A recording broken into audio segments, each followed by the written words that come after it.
আমরা প্রথমত শুধুমাত্র বুকের এই অংশটুকু অবশ করি, আদার্স কোনো অংশ না।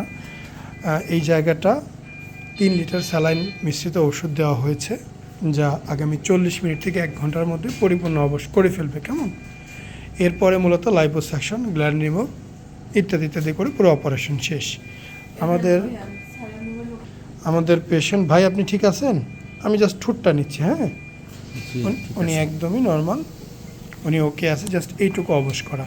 তো নির্ভয় করতে পারেন, যখন আমরা লাইপোসাকশন শুরু করব, চর্বি এবং স্যালাইন বের হয়ে আসবে, কিছুটা থাকবে, ওইটা টিউবের সাথে বের হবে। সো এটা খুব সেফ এবং সহজ একটা টেকনিক, এবং এটার ব্যাপারে যারা অভিজ্ঞ তারাই ভালো করতে পারবে। যারা অনভিজ্ঞ তাদের দেখা যায় কাজের সময় রোগী ব্যথা পাবে, কষ্ট পাবে, জ্বালা যন্ত্রণা হবে বিভিন্নটা। আমাদের এখানে যেহেতু অনেক বছর যাবত এটা প্র্যাকটিস করা হয়, সেহেতু আমাদের এই বিষয়টা আমরা খুব সুন্দরভাবে অপটিমাইজ করতে পারি, পেশেন্টের কোনো সমস্যা নেই। এটা জাস্ট স্যালাইন, ওষুধ মিশ্রিত স্যালাইন, এটা বডিতে অটোমেটিক অ্যাবজর্ব হয়ে পেশাবের সাথে বের হয়ে যায়। এটা নিয়ে ভয়ের কিছু নেই। আমরা শুধু এইটুকু অবশ করবো, এখানেও অবশ করা নেই, এখানেও না, জাস্ট এইটুকু। ধন্যবাদ।